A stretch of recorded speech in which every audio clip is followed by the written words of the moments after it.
اعوذ باللہ من الشیطان الرجیم بسم اللہ الرحمن الرحیم اللہم صلی علی سیدنا و مولانا محمد معدن الجود والکرم وعلی آلہ وبارک وسلم۔ آخر زیارت رسول صلی اللہ علیہ وآلہ وسلم کیسے ہو؟ ہر عاشق رسول صلی اللہ علیہ وآلہ وسلم کی خواہش۔ جناب، جیسے کہ آپ جانتے ہیں کہ یہ کتاب برکات درود السلام اور زیارت رسول صلی اللہ علیہ وآلہ وسلم کریم آقا صلی اللہ علیہ وآلہ وسلم کے مبارک حکم پر لکھی ڈاکٹر انیلا دستی صاحبہ نے۔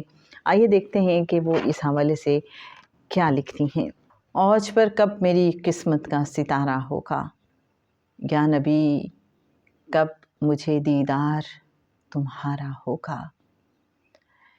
اس ناچیز کی ہمیشہ سے دل میں یہ حسرت رہی ہے کہ کاش میں پیارے آقا محمد مصطفیٰ صلی اللہ علیہ وآلہ وسلم کے زمانے میں پیدا ہوئی ہوتی، پیارے آقا صلی اللہ علیہ وآلہ وسلم کی غلام ہوتی اور پیارے آقا صلی اللہ علیہ وآلہ وسلم کا بار بار دیدار کرتی رہتی، اور کاش میں خاتون جنت حضرت فاطمہ الزہرا سلام اللہ علیہ کی کنیز ہوتی۔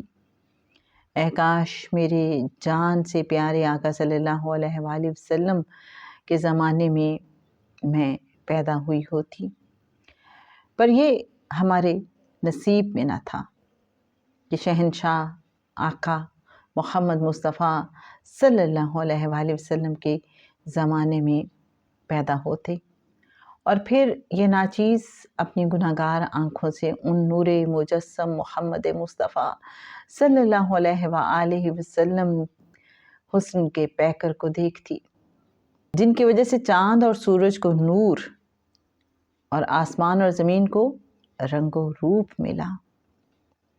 پھر ہم جیسے عاشق اپنے دلوں میں یہ حسرت دن اور رات سنبھال کر رکھتے ہیں کہ اے کاش کب آقا صلی اللہ علیہ وآلہ وسلم کی خواب میں زیارت نصیب ہوگی، اے کاش کب آقا صلی اللہ علیہ وآلہ وسلم ہمارے گھر کو اپنے نور سے چمکائیں گے اور خوشبو سے مہکائیں گے۔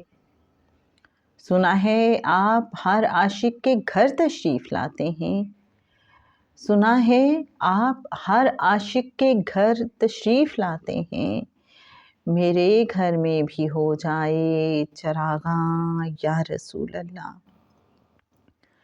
میرے گھر میں بھی ہو جائے چراغاں یا رسول اللہ، صلی اللہ تعالیٰ علی حبیبہ محمد وآلہ وسلم۔ جناب، نیکسٹ ایپیسوڈ میں انشاءاللہ ہم بات کریں گے کہ زیارت رسول صلی اللہ علیہ وآلہ وسلم کیسے حاصل کی جائے، درود پاک کی اس حوالے سے کیا فضیلت ہے، کیا فائدہ ہے۔ انشاءاللہ بس تھوڑا سا انتظار، پرسوں ٹھیک 4 بجے آپ سے اس حوالے سے بات ہوگی۔ اللہم صلی علی سیدنا و مولانا محمد معدن الجود والکرم وعلی آلہ وبارک وسلم۔